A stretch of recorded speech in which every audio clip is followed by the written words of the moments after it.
Okay, we should be live broadcasting on our YouTube channel now. We'll see if we get any viewers on that end, but I think we're ready to go for Tech Talks. So Vanessa, take it away. Sounds great. So let's think for a minute about going on a road trip. Typically, we'll want a map or a fancy GPS. My car's older, so it doesn't have the integrated GPS. We want at least some kind of directions. And hopefully, we want to be able to ask for help if we need it. So it's not a good idea to embark on any kind of trip without these. And hopefully, you will agree with me that the same can be true for students in an online course or simply just one with a pretty substantial web component. So, think of building a course like creating a roadmap for your students so they can get to their destination, which is completing the course, having learned, met some of those skills or competencies that you have set for them, and stay in the class throughout so they have those stops and they have that roadmap. And that is what we are going to be talking about today for about the next 10 or 15 minutes. Hello and welcome to eLearning's Tech Talks. My name is Vanessa Botts, and I am an instructional designer with eLearning.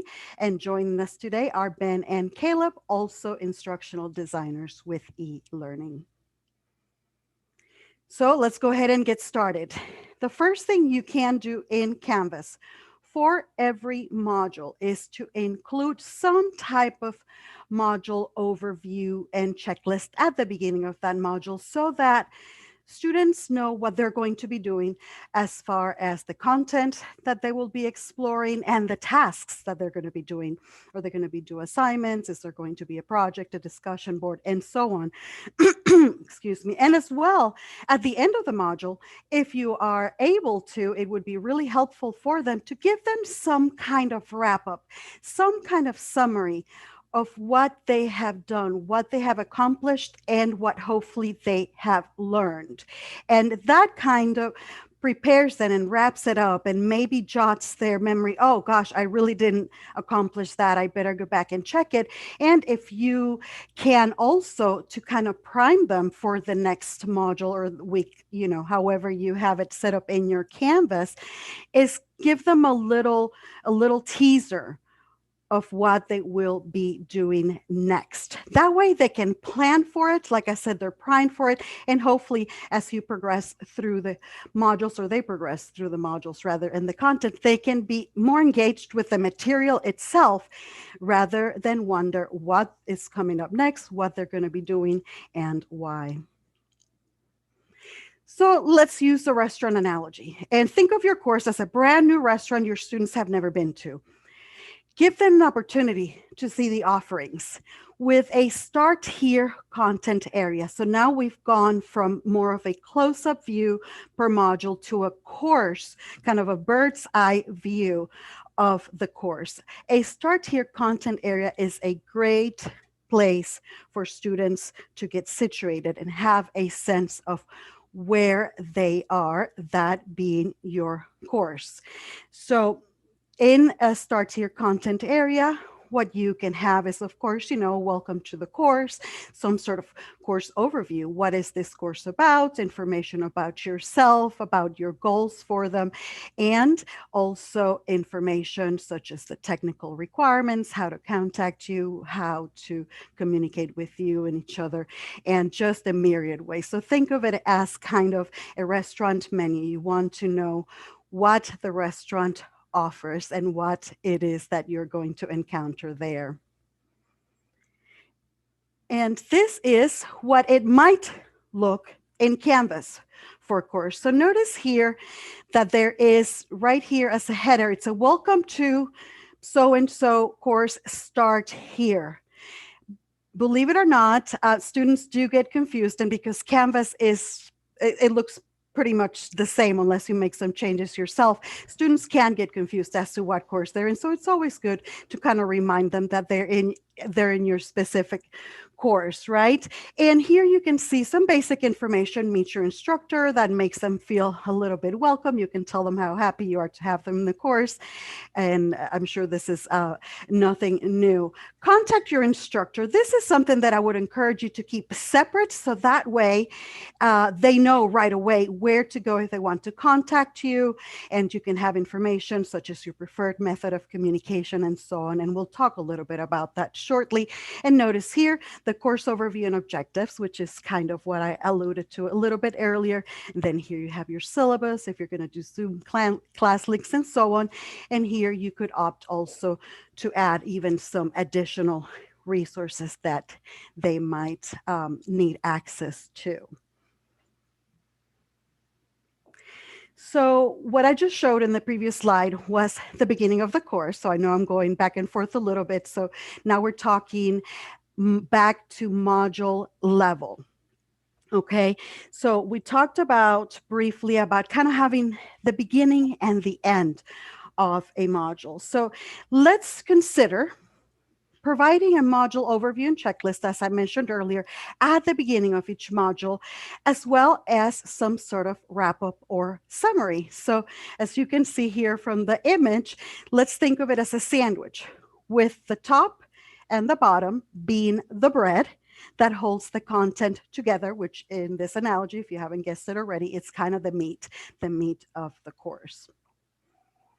And of course, all the other good stuff that it's not necessarily going to be assessed, or perhaps it doesn't necessarily directly help with specific learning objectives, or even if it does, you're not necessarily going to assess them on it, but it's really, really good to have. Just like the pickle, you can add this as well and mark it as such. And here is what potentially a course overview and checklist might look like. Of course, with your course, it's going to look different. But notice that there is a quick mention of the overarching topic for that module or for that week's content. There is also a list of tasks. And at the end here, notice that there is a list of learning objectives, so that students, hopefully, in seeing the tasks that they're going to do and the learning objectives that they will accomplish by the end of that module, they can see again that connection between what they will be doing and why.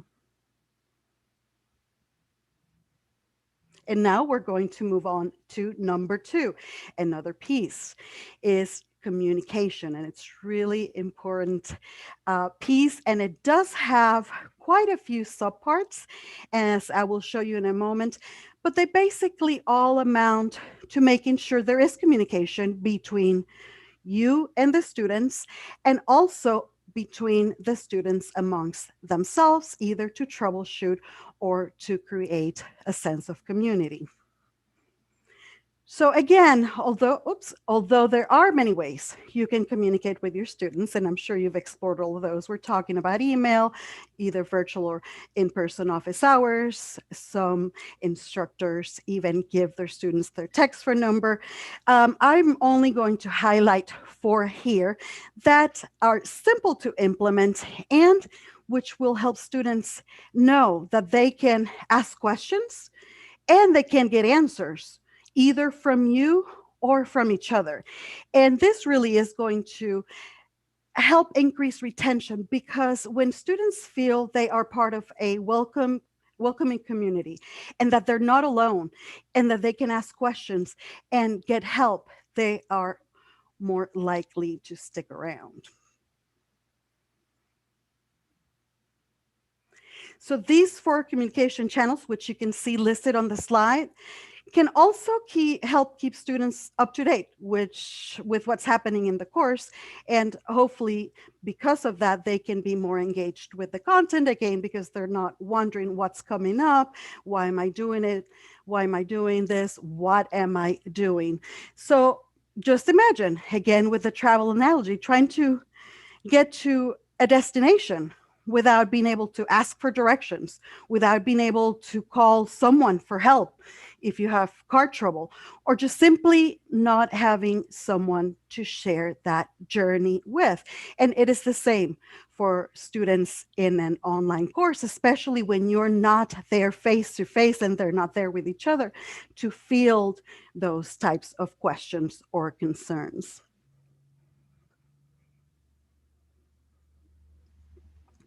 So what we've got here is what a contact instructor page, which is one of the ways that you could let students know that they can and how to communicate with you. So here we are seeing, oops, again, the course name and ID, just so that they always have that sense of place of where they are. Um, and we talked about that a little bit when I talked about the start here. And then we also see the instructor contact information. And I'll mention, because it's worthwhile to do it again, your preferred method of communication, because perhaps you prefer them to text you and that's quicker. Perhaps you want them to always communicate via discussion board. It is up to you, and your students would definitely like to know what that is. And it's also a good idea typically to let them know when they might expect a response from you, which incidentally, it is a huge source of student complaints in general. When is my instructor going to write me back? Sometimes the expectation, especially in the times that we're in, is to get an immediate response. And obviously that's not possible. So will you let them know within 48 hours? Will you contact them back? Is it between 24? Is it within 72 hours? With 48 hours typically being the recommended time frame.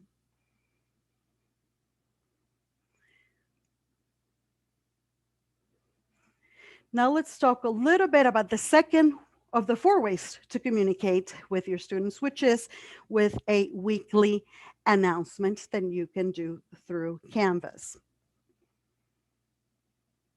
And this is what a sample announcement might look like right when you are about to start a new module. So notice here the first part, which welcomes students to the module, give them a sense of where they are in the process, and it gives a bit of information, such as the fact that the module is open, unless you have them all open from the beginning, and that's something we can certainly talk about later on. So it gives them a bit of information, lets them know it's open, which hopefully prompts the students, right, to start with the work, and it's going to tell them what it's about, and hopefully in that way create a bit of interest. Following is a preview of the next module. So students can kind of keep in the back of their minds what might be coming up next. And this piece is especially important for this particular module, because if you can see it here, this would be the last module before finals. So it is a good idea to kind of let students know that finals are just around the corner. So maybe in that way they can plan ahead a little bit. And then finally, you can see here just a friendly reminder for students to ask for help if they need it. And just a word of caution based on students' feedback, and this is before we move to the third piece of the communication puzzle. Since students are probably taking several classes at a time, they can quite quickly become overwhelmed with too many emails and announcements and so on from all the different courses that they are taking. It's quite easy to become overwhelmed. I know I get overwhelmed when I have a lot of emails to sift through, or announcements for that matter. And worse yet, they might simply miss them. So if at all possible, and sometimes it is absolutely not possible, to keep communications to about 2 per week.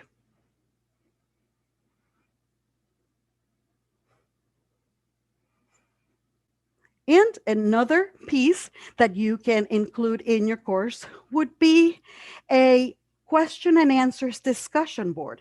Perhaps you have other discussion boards throughout the modules, but if perhaps in the Start Here content area, you have a discussion board, students might feel comfortable, number one, posting their questions there, but also answering those questions amongst themselves.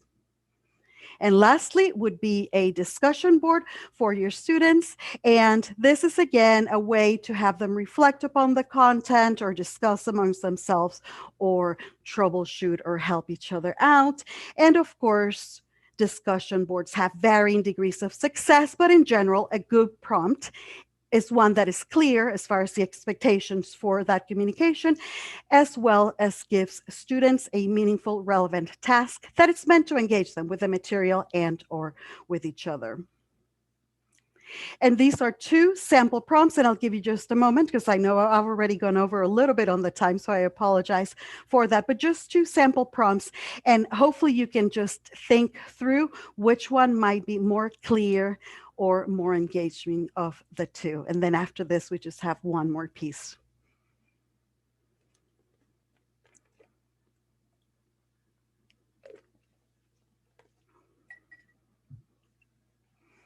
So hopefully, if you had a little bit of time to read them, you will agree that this one, as far as the discussion prompt, is likely to garner and elicit a better type of more engaged discussion amongst your students. And finally, to guide your students throughout with titles and headings. Again, with the travel analogy, we want to know not just the destination, but we want to know the major spots to stop at. We want to know where to get gas, where to go to the restaurant, and we want to know what the destination is. And it is the same for your students. And this is what an arrangement might look like when you are dividing your module and creating some headers and then some descriptive titles for them to know what it is they are going to be doing and not wonder, am I going to be reading and I'm going to be submitting a quiz and so on. And this concludes our Tech Talks. If you build it, they will succeed. Please do join us next week for cleaning up your course, organizing your Panopto videos. And I would like to open it up to any comments or questions or anything you'd like to share with us. Yeah, don't feel like you need to leave yet because we usually keep this open for at least half an hour, sometimes longer if there's good discussions going on.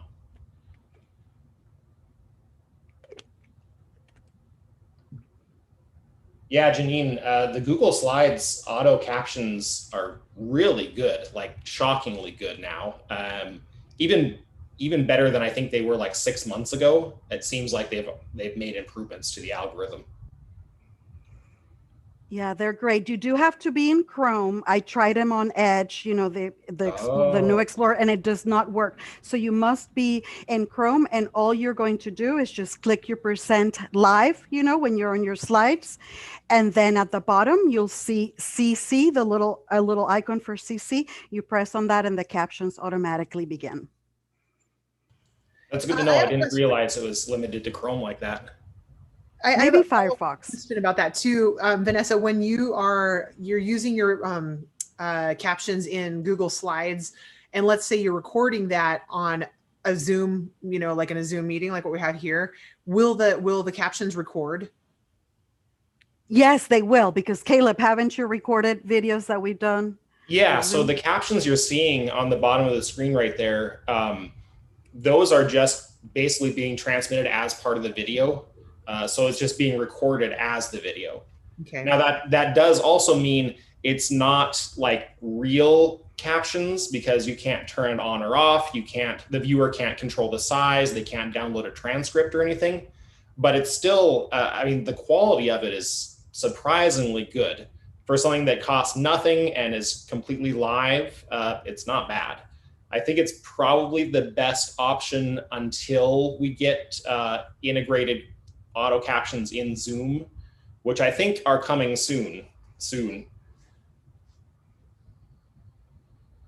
Last I heard was by this spring. Great. We'll have the live captions built into Zoom. And I have a question about the reverse process too. So if I have text that explains stuff, I'm uncomfortable about asking students to read all that. So I've started making an audio recording where I read it and they could listen to it or read it. But it's a little awkward. If I make a change to the text, then I have to go back and change the audio. What suggestions do you have for letting students listen instead of read?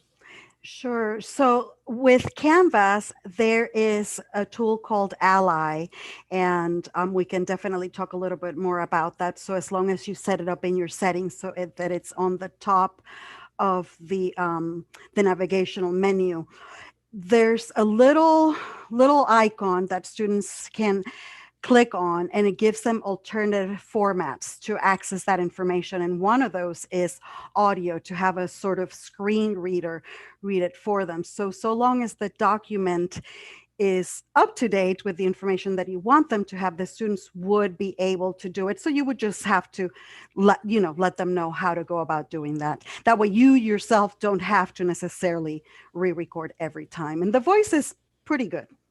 Great. And Ally is going to be automatically turned on soon. Is that the case? Ally is on every course. Yeah, go ahead, Caleb.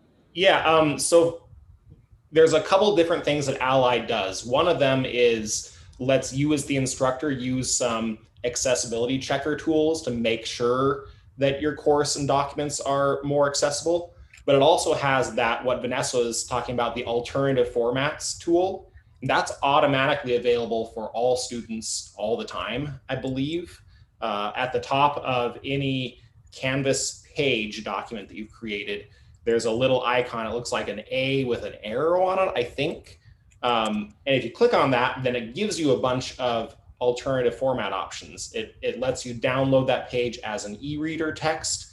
And one of the things is it'll turn it into an MP3 audio file that the students can download and listen to offline. They can put it on their phone. They can do whatever they want with it. And I don't think there's anything you have to do for that to work. It's just available. Okay. So, and you know that I, as a librarian, make content and it goes in other people's courses. So yes. If that person has their course set up with Ally active, then mine will automatically be accessible. Yeah, so it doesn't really matter where the content comes from. As soon as the student looks at it in Canvas, in any Canvas course, they can access those alternative formats, and it generates them on the fly, basically. So even if you went back and made a change to a document, the next time the student clicks on alternative formats, it'll be working from the most recent version of that. Thank you. So like I said, you as the instructor, you don't really have to do anything about that. The only thing I would say is maybe mention it to your students in your syllabus or in your Start Here module, just because a lot of times they don't know it's available. We know from our analytic data that lots of students do download either the e-text versions of files or they do the audio versions. But I bet there's a lot of students that don't even know they can do that.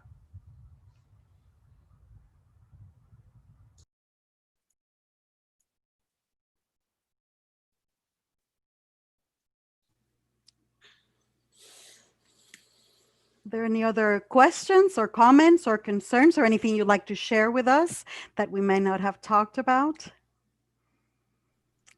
And if not, those of you who are ready to kind of say goodbye, I do want to thank you for joining us today. And again, hope you will join us next Tuesday. And we, with some exceptions, we will have these Tech Talks every Tuesday at 1 p.m. And thank you again for joining us today.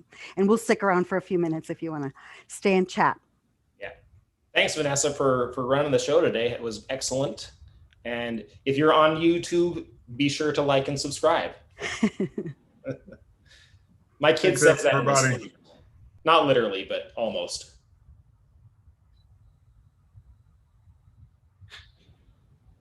Ben and Vanessa, I'm almost wondering if we should do a... Muted yourself, Caleb. Oh, sorry. Thanks. I was going to say, Ben and Vanessa, maybe we should do a Tech Talks on Remind or a couple of tools like that sometime in the near future. Because like Khalil was saying, I know a lot of people use it and like it. Might be worth talking about. I think so. I think it'd be a great one. Yeah, and I think Remind would be good. I think maybe Remember, we had that instructor at the Falls who's, when Piazza changed their pricing model, he's kind of struggled for a more interactive discussion platform. And, Yep. maybe we can bring, talk about teams and, things like that as well. Yeah. All right. We should put it on the list for February then. Let's do it. And Rick knows, or is Rick helping us next week with Panopto? I believe